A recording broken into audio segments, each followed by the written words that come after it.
5장 14절부터 16절까지. 앞에 성경 있죠? 우리 한번 찾아봅시다. 고린도후서 5장 14절부터 16절까지 말씀입니다. 민전 찾았어요? 우리 같이 읽습니다. 찾았습니까?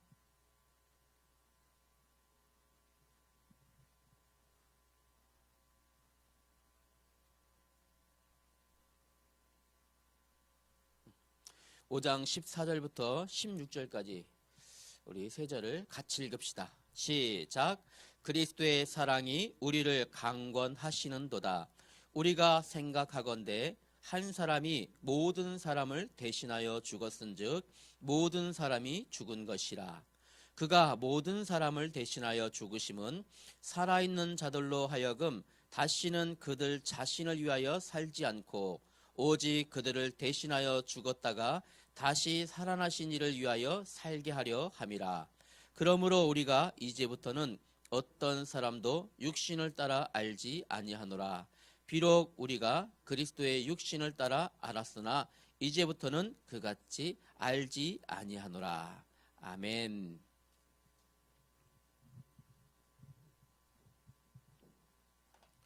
오늘은요, 십자가 사랑,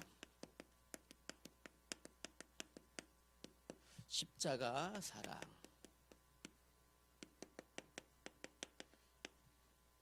(17절) 안 읽었죠? 조금 이따 읽으려고 안 읽었어요.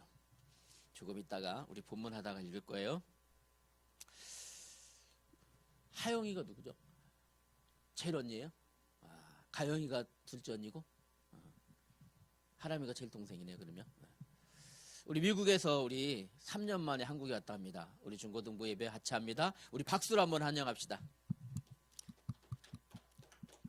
네. 오늘 아침에 도착했어요. 5시?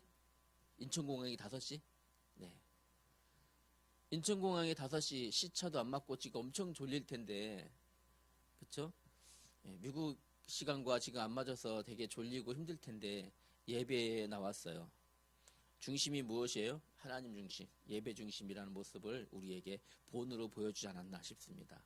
하나님께서 또 우리 주님이 우리 세 자매 남매를 보고 기뻐하시지 않을까 이런 마음 들어집니다. 자, 한번 우리 말씀 같이 봅시다. 우리는 하나님 자녀입니다. 그렇기 때문에 하나님께 예배자로 이런 시간 나온 거예요. 예전에 이 목사님이 섬기던 교회에 어떤 사람을 전도를 했어요. 어떤 아저씨가 전도가 되어졌는데 나이는 한 40여 살 정도 된 어른이었었어요. 어른인데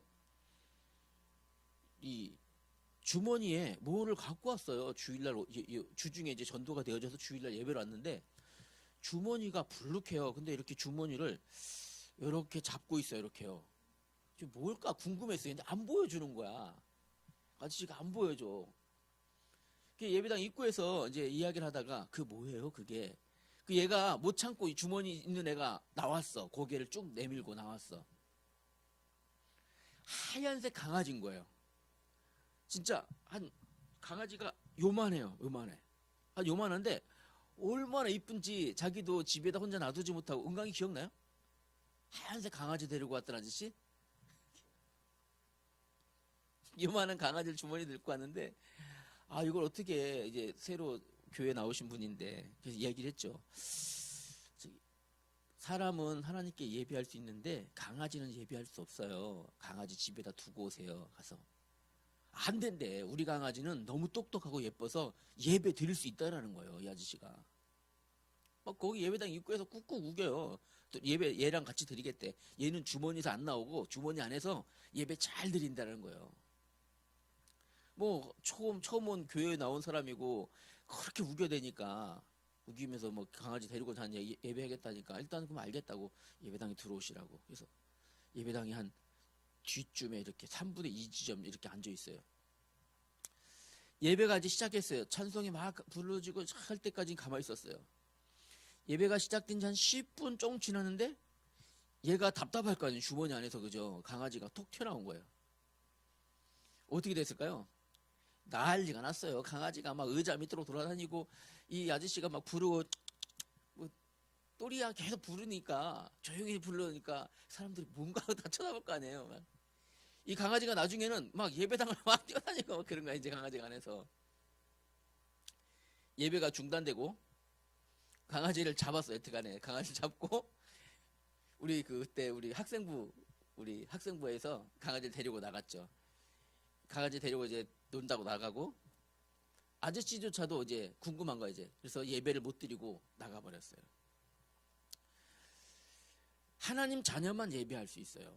아무리 예뻐도 강아지 예배 못해요. 아무리 똑똑해도 강아지 예배 못해요. 여러분 하나님 자녀이기 때문에 여기 나와서 지금 예배할 수 있는 거예요. 만약에 하나님 자녀가 아니면 예배 나올 수 있을까요? 여러분 보신 적 있죠? 이렇게 머리 빡빡 밀고 이렇게 뭐 하나 들고 다니시는 분 있죠? 왜 우리가 그러잖아요. 스 이렇게 부르시는 양반들 있잖아요. 예배 드릴 수 있을까요? 못해요. 여러분 앉아서 예배할 수 있을까요? 그분들 이렇게 두들기면서 누군지 알죠? 미국에도 있죠? 스라고 부르잖아요. 왜 이렇게 몰라요? 스 몰라요? 하영이가 좀 알려줘요. 네. 님 빼고 무슨 님이야. 그 사람도 이름 들잖아요. 우리 저기 목사님 이렇게 안 불러요. 목사 이렇게 부르지. 그 우리도 님자 붙일 이유가 없잖아요. 그죠? 예배할 수 있을까요? 못해요. 이분들도. 왜요? 하나님 자녀가 아니기 때문에 못해요. 그러면 귀신을 섬기는 사람들도 있어요. 우리가 무속인이라고 부르잖아요. 그죠? 요즘에 운명전쟁 아주 인기 많던데 TV에 보니 그 사람들 예배할 수 있을까요? 못합니다. 절대 못해요. 하나님 자녀가 하나님께 예배할 수 있는 거예요. 그럼 반대로 한번 해봅시다. 하나님 자녀가 저 앞에 법장사 가서 불공 할 수 있을까요? 못합니다. 못해요. 하나님 자녀가 왜일까요? 이유는 하나님 자녀는 무엇으로 매어져 있을까요? 바로 하나님의 사랑, 예수님의 사랑, 예수 그리스도의 이 사랑이 붙잡고 있기 때문에 그래요. 오늘 사도 바울은 뭐라고 했냐면 이 하나님의 사랑을 그 예수님의 이 사랑을 어떻게 표현했냐면 예수님의 사랑이 우리를 강권하신다라고 표현했어요. 강권. 오늘 우리가 읽었던 14절에 보니까 14절 말씀에 그리스도의 사랑이 우리를 강권하신다라고 표현했습니다. 이 강권하다는 것은 무엇이냐면 이런 거 있잖아요. 마치 이 언어의 뜻대로 얘기하면 둘러싸서 밀어붙이다라는 뜻이에요. 둘러싸서 밀어붙이다. 사도 바울은 이 예수님의 사랑이 나를 얼마만큼 사랑하는가 표현했냐면 이렇게 표현했는데 이 말 이거예요. 두 벽 사이에 끼어 있어 옴짝달싹도 못하는 경우 있죠. 이런 경우 있어요. 전철을 탔는데 출퇴근 시간에 전철을 타보니까 움직이지 못하겠더라고요. 이 밀리는 대로 밀려가 이렇게요. 옆에 이 밀리는 대로 밀려가요. 내가 막 할 수도 없어요. 마치 이런 거예요. 하나님의 사랑은 우리를 강권하신데 얼마큼요? 나를 완전히 하나님의 사랑을 메워서 어디로요? 하나님의 사랑으로 예수님의 사랑으로 우리를 밀어가시는 거예요. 우리를요. 이렇게 사랑한다고 표현했어요. 바울은 그 사랑에 붙잡혔다라고 표현하는 거예요. 하나님이 바울을 사랑하시는데 붙잡고 딴 생각 못 하시도록 내 사랑 안에 꼭 있도록 너무 사랑하면 그렇습니다.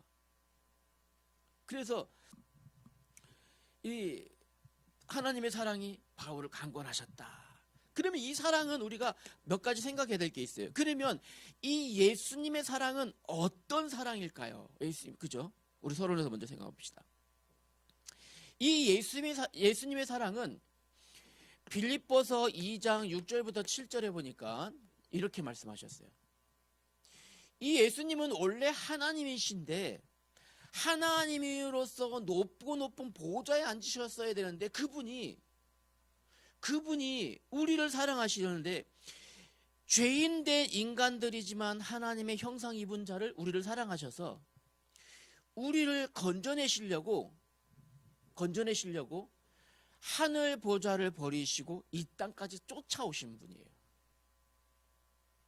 이런 사랑이에요.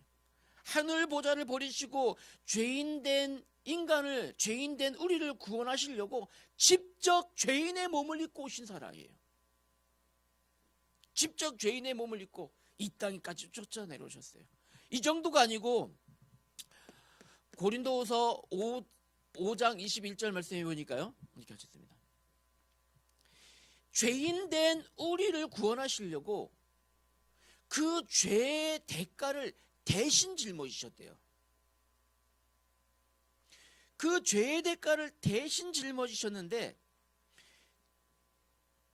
대가가 너무 가혹했어요. 하나님을 떠나 하나님의 말씀에 불순종한 죄는 영원한 죽음이에요. 예수님이 그 죄의 대가를 대신 짊어지시고 대신 죽으셨다라는 거예요. 이게 하나님의 사랑입니다. 예수님의 사랑입니다. 여러분, 대신 죽을 수 있는 사랑이 있을까요? 없습니다. 없습니다. 저도 우리 자녀 무지무지 사랑합니다. 대신 죽을 수는 없을 것 같아요. 그건 네 몫이다. 그거 만약에 그럴 때는 아빠 대신 죽어주세요 이딴 말 하지 마라. 알았지? 못합니다. 사람은 못합니다. 사람으로서는 할 수 없으나 하나님이 하신 거예요. 대신 죽으시려고 이 땅에 오신 거예요. 이것을 무엇이라고 합니까? 대속이라고 하고 희생이라고 합니다. 대속의 사랑입니다. 하나님의 사랑은. 하나님의 사랑은 얼만큼일까요? 세 번째로요. 하나님의 사랑은 어떤 사랑인가 하면 고린도후서 8장 9절 말씀에 원래는 우리는 죄인이었는데 우리 하나님께서 대속해 주심으로 죄인된 우리를 의롭다 불러주셔요. 죄인된 우리에게 성령으로 들어와서 우리와 함께 하셔요. 하나님은 죄가 없으시고 죄를 미워하시는 분이기 때문에 죄와 가까이 하실 수 없어요. 하나님은요. 하나님은 죄를 미워하셔요. 죄인된 인간 사람과 같이 계실 수 없는 분이에요. 그런데 예수님이 우리의 죄를 대속해 주셨기 때문에 우리에겐요, 죄 없다 일컬어줘요. 그리고 함께 하시는 거예요. 죄 있었으면 우리와 함께 하실 수 없는데 대신 죄를 갚아주셨기 때문에 죄 없다 하시고 우리를 의롭다 하시고 우리와 함께 하시고 우리를 하나님 나라의 기업 얻을 자로 삼아주셨다. 이게 하나님 사랑입니다. 뿐만 아니라 이 하나님의 사랑은요, 로마서 8장 39절 말씀과 같이 하나님의 사랑은 그 어떤 것도 빼앗기지 않는 사랑입니다. 하나님이 우리를 사랑하시는데 그 무엇으로 조건을 걸을지라도 빼앗기지 않고 붙잡고 계십니다. 어디까지요? 영원히 붙잡고 계신대요. 영원토록 우리를 붙잡고 하나님의 사랑 안에서 살아가도록 하신다. 이게 하나님의 사랑입니다. 이것이 그리스도의 사랑입니다. 그리스도의 사랑은 어떻게 완성되어졌을까요? 그럼요, 이 그리스도의 사랑을 완성하셨어요. 어디에서요? 예수님께서 십자가에서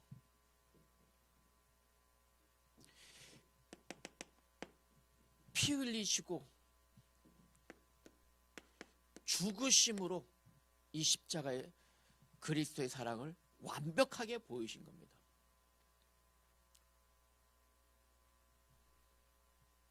원래는 우리가 이 죄값을 당해야 되는데, 원래는 우리가 이 죄값을 치러야 되는데, 언제까지요? 이 땅 살면서 죄값 치르고 살아갑니다. 모든 사람은. 그래서 살아가는 것이 지옥보다 못하다 일만큼 고통스럽게 살아갑니다. 이 땅에서 끝날까요? 아닙니다. 말 그대로 말이 씨돼서 영원히 지옥에 갈 수밖에 없는 상태입니다. 그러나 우리 하나님이 우리를 사랑하시던데 십자가에서 이렇게 해서 완성하신 거예요. 그렇기 때문에 그리스도의 사랑, 하나님의 사랑은 곧 십자가 사랑이다 라고 표현하는 겁니다. 우리는 하나님의 사랑은 십자가 사랑입니다. 이 십자가 사랑 받은 사람 어떻게 될까요? 이제 하나님께서 우리 예수님께 십자가에서 이렇게 사랑을 완성하셨습니다. 이 사랑 받은 사람만 누릴 수 있는 게 있어요. 이 사랑 받은 사람만 어떻게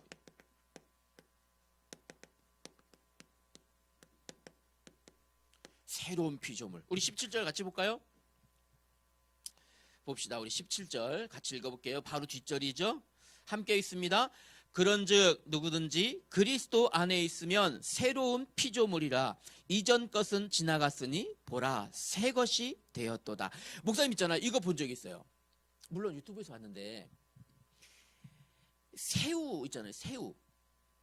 새우가 이 뭐라 그러죠? 이 갑각류 애들이잖아요. 이 애들이 성장할 때 탈피하는 거 본 적 있어요? 여러분 본 적 있어요? 누군가가 이 사람이 있잖아요. 탈피하는 걸 찍어서 올렸어요. 한 되게 긴 영상인데 그거를 그 뭐죠? 빠르게 뭐 2배속, 3배속 해서 찍었더라고요. 그러니까 한 몇 초짜리 이렇게 봤어요. 원래 이 새우가 이 다른 새우하고 싸우다가 앞에 찌개다리가 없는 새우였었어요. 한쪽 찌개다리가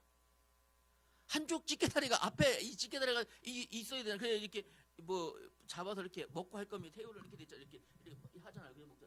한쪽 찌개다리가 없어. 싸우다가 잃어버렸어. 근데요, 깜짝 놀랐어. 탈피를 했는데 거기서 이게 뚜껑 벗어내는 거 알죠? 탈피 알죠? 벗어냈는데 한쪽 다리가 새로 생겼더라고요. 벗어내고 나니까 거기 이제 요 꿀이 있던 것이 나왔어. 보니까 흐물흐물해요. 근데 그것이 시간이 지나니까 딱딱하게 굳어서 새로운 다리가 딱 생겨 있는 거예요. 나 깜짝 놀랐어요. 완전히 새로운 새우가 되어버린 거예요. 탈피 후에. 예수 그리스도의 십자가 사랑 받은 그 사람만이 누구예요? 새로운 피조물이라는 거예요. 오늘 성경에 보니까 옛 것은 지나가고 새 것이 되었다. 그 옛 것은 무엇을 말합니까? 하나님 떠나서 죄의 오염 상태로 살아가던 것을 말합니다. 이것이 옛 것입니다. 죄의 오염으로 살아가던 것. 죄로 뒤덮였어요. 얼만큼 뒤덮였을까요? 영혼까지 뿌리 내려버렸어요. 이 죄가요. 여기서 완전히 새롭게 됐어요. 새로운 피조물 되어졌다 합니다. 이 새로운 피조물이라는 것은요, 완전히 새롭게 태어난 사람입니다. 그래서 새롭게 태어난 겁니다. 어느 날 예수님께 한 사람이 왔습니다. 예수님, 내가 어떻게 해야 천국에 갈 수 있을까요? 예수님이 대답합니다. 네가 거듭나지 않고는 하나님 나라에 갈 수 없다. 이 사람이 갑자기 묻습니다. 거듭난다고요? 내가 다시 태어난다고요? 아니, 내가 이렇게 덩치가 큰데 어떻게 다시 태어납니까? 내가 엄마 뱃속에 어떻게 다시 들어갔다가 다시 나올 수 있습니까? 라고 질문해요. 모르는 거죠. 예수님께서 말씀하시죠. 물과 성령으로 거듭나지 않고는 아버지께 갈 수 없다. 어떻게 태어납니까? 물과 성령으로 다시 태어난 겁니다. 어떻게 태어납니까? 예수 그리스도의 십자가의 사랑을 믿음으로 믿어짐과 동시에 어떤 일이 벌어지냐면요, 보이지 않는 성령께서 우리 안에 들어오십니다. 하나님의 영이신 이 영이 우리 안에 들어오셔요.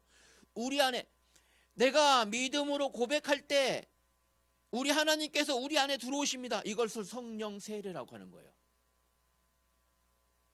믿음과 성령이 우리 안에, 물과 성령으로 거듭남으로 인하여 어떻게 해요? 다시 태어나는 겁니다. 새롭게 태어난 겁니다. 이 새롭게 태어난 것은요, 신분이 변화되는 새로운 신분으로 변화된 거예요. 우리는요. 이것이 십자가 사랑 받은 사람이에요. 새로운 신분. 이전에는 무엇입니까? 이전에는 하나님 떠난 마귀 자녀였습니다. 그러나 십자가 사랑을 입은 사람은 바뀌 자녀가 아니라 누구의 사랑? 하나님의 자녀. 신분이 변화됐어요. 신분이 변화뿐만 아니라 새로운 운명입니다. 새로운 운명. 하나님 사랑, 이 십자가 사랑 받기 전에 어떤 운명이었습니까? 이 땅 살아가는 것이 지옥과 같이 살아갑니다. 살아가는 것이 지옥과 같아요. 돈 많으면요? 아닙니다. 돈 많아도 똑같습니다. 돈 많아도.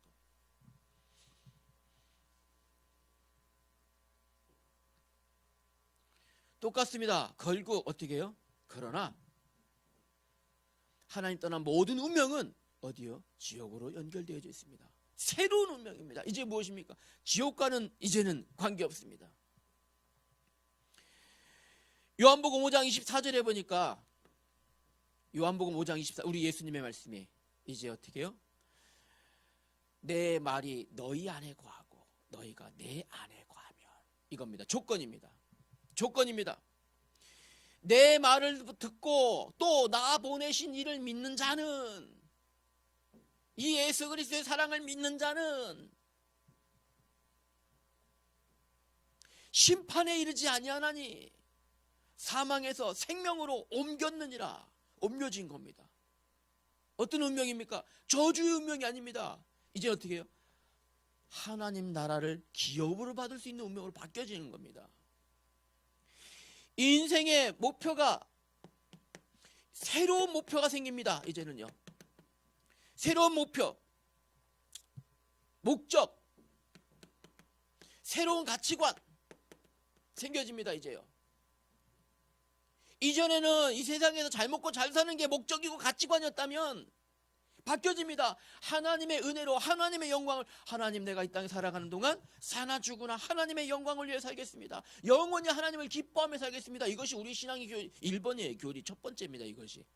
인생의 존재 목적이 무엇입니까? 이게 우리 장로교의 교리입니다. 인생에 살아가는 목적이 무엇입니까? 무엇이라고 규정할까요? 장로교에서는요. 하나님을 영화롭게 하며 하나님을 영원토록 즐거워하는 것입니다. 이것이 우리 인생의 존재 목적이에요. 가치관이 틀려요. 잘 먹고 노세 노세, 젊어서 노세. 요즘은 그런 노래 부르지 않을까요? 60년대 70년대 어른들은 그런 노래 많이 불렀거든요. 노세 노세, 젊어서 노세, 늙어지면은 못 노나니 에라디야, 이런 거 부르고 놀았거든요. 이 땅에 살면서 노는 게 가치관이었어요. 최고의 가치였어요. 그러나 하나님 자녀의 가치는 바뀝니다. 하나님을 영화롭게, 하나님께 영광 돌리고 이 땅에 사는 동안 하나님을 영원토록 즐거워하며 하나님과 여보세요. 좋은 사람과 같이 있으면 즐겁습니다. 맞죠? 좋은 사람과 같이 있을 생각만 해도 즐겁습니다. 그렇죠? 야, 터치드가 앞에 나타났다 얼마나 좋을까? 터치드 어저께 있잖아요. 그 불의명곡에서 우승했거든요. 그 TV 나오는 것만 봐도 너무 즐거워. 좋은 사람이니까 내가. 이와 같이 하나님이 나와 함께 하시니 너무 즐거워. 이것을 하나님을 즐거워하는 거예요. 그래서 우리 교리에서 뭐라고 합니까? 하나님의 자녀는 하나님께 영광 돌리고 하나님으로 인하여 기뻐하는 것이 우리가 살아갈 이유고 목적이다 얘기합니다. 목적이 바뀌어버립니다. 뿐만 아니라 어떻게 해요? 이제요, 새로운 피조물 된 사람은 하나님의 은혜로 인하여 새로운 비전을 갖게 됩니다. 새로운 비전이 뭘까요? 모르는 사람들은 비전과 목표가 있습니다. 무엇입니까? 전부 다 이 땅에서 내가 이루고자 하는 거, 비전이 있습니다. 비전 가지고 있습니다. 그러나 하나님 자녀, 정말로 그리스도의 십자가 사랑 받은 사람은 비전이 틀려요. 비전이. 이 땅의 가치가 아니라 나는 무엇입니까? 하나님 나라를 상속받을 것이다. 나는 하나님 나라의 상속자로, 하나님의 상속자, 하나님의 자녀이면 또한 상속자이니 그리스도와 함께 상속받을 자다. 그리스도와 함께 이제 하나님의 나라를 상속받을 사람이에요. 누굽니까? 새로운 피조물 된 사람들이. 그 이제 중요한 게 두 번째 한번 생각해 봅시다. 이렇게 새로운 피조물 된 사람은, 자 보세요. 새로운 피조물에 걸맞게 살아야 돼요. 근데 이렇게 보세요. 예수는 그리스도라 고백한 하나님의 사람이요. 그에 걸맞게 살아야 되는데 어떻게 살아가는 것이 새로운 피조물로서 그 은혜를 알고 사는 걸까요? 이거죠. 어떻게 살아가야 돼요? 한마디로 얘기하면요, 그리스도 안에서 살아야 돼요. 그리스도 안에서, 이겁니다. 또 그리스도를 위하여 살아가는 겁니다. 이것이 새로운 피조물의 삶의 이유예요. 그리스도 안에서 그리스도를 위하여 어떻게 할까요? 자 보세요. 죄 없으신 그분이 우리를 위하여 대신 죽으셨다라는 건 오늘 15절에 기록했죠. 대신 죽으셨다라는 것은 이제 우리는 그 대신 죽으심 받은 대속의 은혜를 받은 사람은 기억해야 돼요. 만약 자 보세요. 어떤 사람이 있는데 어떤 사람이 내가 죽어야 되는 상황인데 어떤 한 의인이 나타나서 아주 유명한 사람 나타나서 내 대신 죽었다. 그랬을 때 어떤 마음이 들까요? 이런 경우 혹시 여러분 든 적 있죠? 장기 이식을 받아야지 살아난 사람이 있습니다. 예를 들어서 간 이식을 급히 받아야 돼. 간 이식을 받아야 되는데 간을 구할 데가 없어요. 이식 받을 데가 없어요. 그런데 어떤 한 분이 이제 운명을 앞두고 있는데 그분이 나에게 간을 주고 이분은 운명했단 말이에요. 내가 이분의 간을 받아서 내가 살아났어. 이런 사람들요, 특징이 다 있습니다. 뭡니까요? 그 사람의 그 마음을 기리면서 그 사람을 위하여 그 마음을 마음에 담고 평생 그 은혜 갚으려고 하며 살아갑니다. 내가 죽을 수밖에 없었는데 저분이 나에게 간을 줘서 내가 살았다. 여러분, 안구 이식받은 분들 혹시 여러분 왜 드라마도 가끔 나오잖아요. 그런 드라마 보신 적, 미국에도 K-드라마 보죠? 예. 내가 평생 앞을 못 보는 사람인데 어떤 의로운 사람이 운명하면서 내게 안구를 기증해 줬어요. 그래서 내가 눈을 뜬 거예요. 세상을 보게 살았어. 알고 봤더니 이분이 이렇게 이런 일 때문에 내게 안구를 기증해 내가 보게 된 거예요. 그 사람 어떤 줄 아십니까?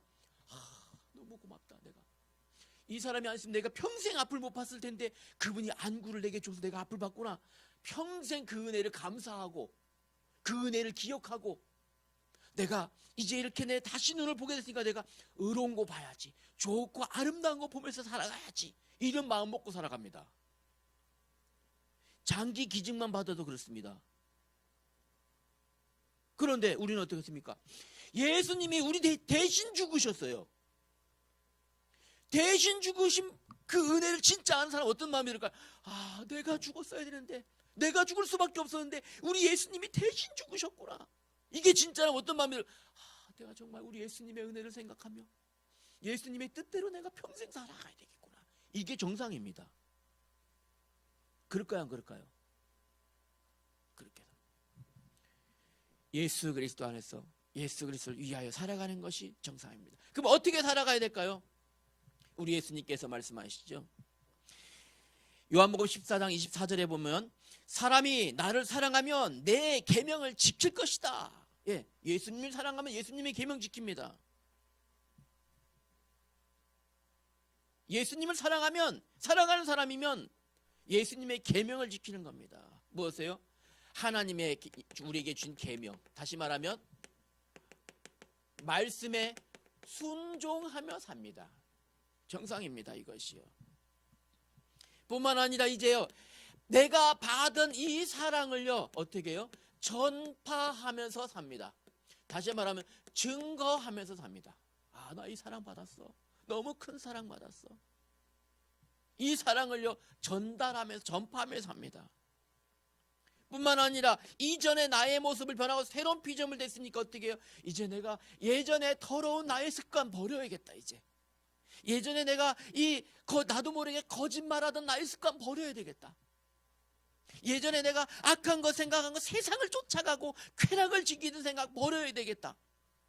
내가 예수님처럼 내가 겸손히 이웃을 섬기고 내가 하나님의 은혜다 이렇게 살아가야 되겠구나. 내가 예수님을 닮아가며 살아야 되겠구나 라고 생각합니다. 이것이 성화라고 합니다. 새로운 피조물 됐기 때문에 내가 이제 예수님을 닮아가며 내가 예수님의 모습대로 뿐만 아니라 나를 세우셨다라는 건 고린도전서 3장 16절에 보면 우리는 무엇입니까?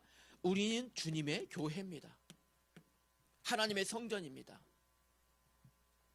다시 말하면 그러면 예수님의 사랑은 완벽하게 이 사랑은 무엇을 살리시냐? 교회를 세우시기 위한 사랑이었던 거예요. 교회. 이제 예수님의 십자가 대속의 은혜로 우리 개인의 교회가 회복되어졌어요. 살아났어요. 다시 말하면 우리 교회는 예수님의 피로 세워진 거예요. 내가 이제 교회와 무엇을요? 하나님께 드리는 예배에 온전히 헌신하는 삶을 살아야 되겠다 라는 것이 무엇이에요? 그리스도 안에서 그리스도를 위하여 살아가는 것입니다. 결론입니다. 그러면 자 봅시다. 우리는 예수 그리스도의 십자가 사랑받은 자입니다.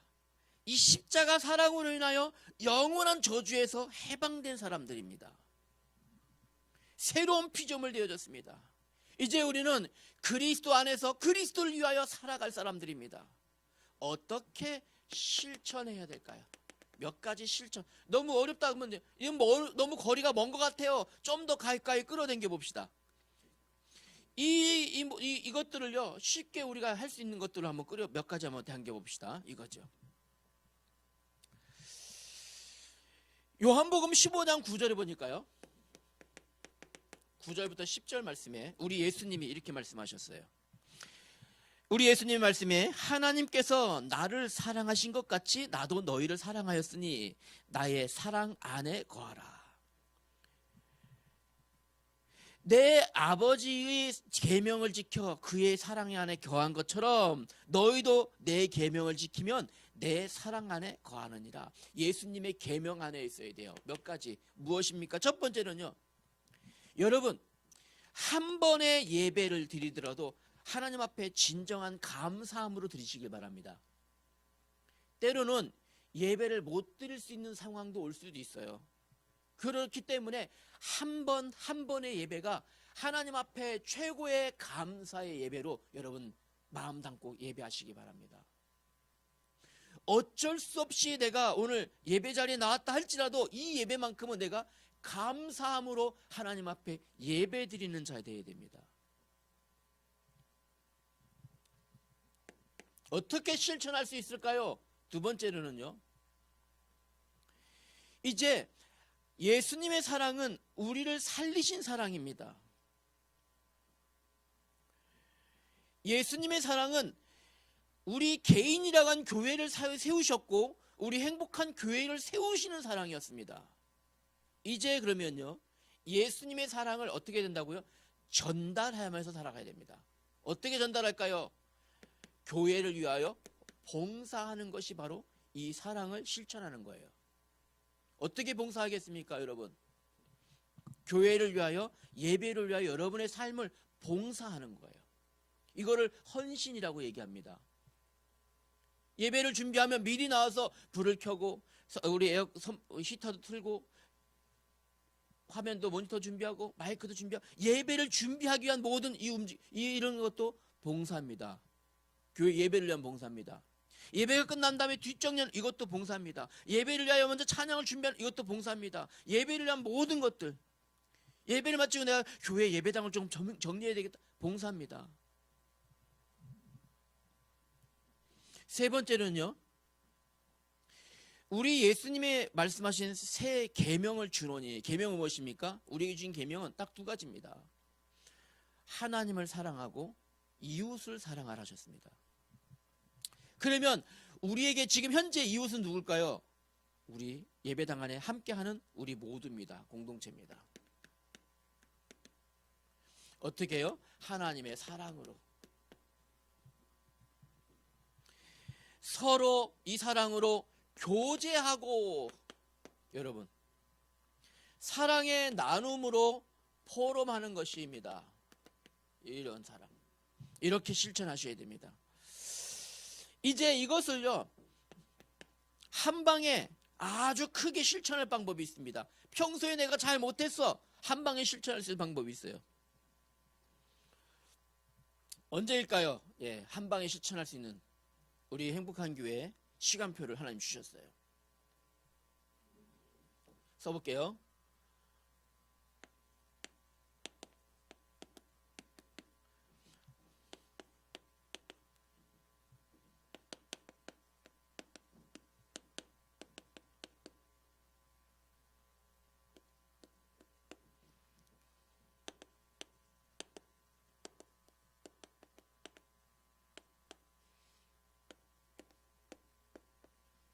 한번 봅시다. 같이 읽어봅시다. 시작.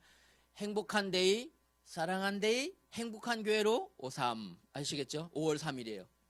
5월 3일 이제 우리 행복한 교회 전체 전도 축제합니다. 여러분 오늘부터 마음에 담으시고 기도하시길 바랍니다. 아시겠죠? 이제 스케줄 나올 거예요. 스케줄 나오면 여러분들이 전도할 이름들을 마음에 적고 기도하는 시간, 이제 한 주간 실천할 것들이 나옵니다. 오늘 딱 결정하세요. 5월 3일 우리 내 친구 가장 사랑하는 한 명을 내가 꼭 교회에 초대하겠다 해서 예수님의 사랑, 하나님의 사랑 받도록 하겠다 결단하시고 오늘부터 실천하길 바랍니다. 이것이 한 방에 실천하는 방법이에요.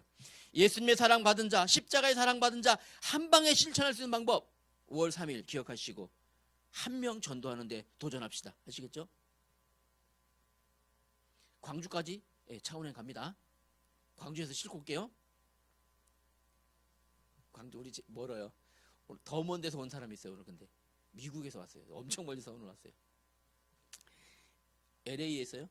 네, LA에서 엄청 멀어요. 자, 우리 기도하겠습니다. 하나님 아버지 은혜를 감사합니다. 영원한 죽음 가운데 던져졌던 우리를 위하여 십자가에서 대신 죽으시고 사랑을 실천하신 우리 예수 그리스도의 사랑에 감사합니다. 이제 이 사랑 받은 자로서 사랑을 실천하여 사랑을 전달하는 자 되길 원합니다. 5월 3일을 기획하며 전도 축제로 하나님 앞에 영광 돌리려 하오니 내 이웃, 친구 한 사람 초청하여 복음 전하며 하나님의 사랑을 전달할 수 있도록 은혜 내려 주시옵소서. 우리 주 예수님의 이름으로 기도하였습니다. 아멘.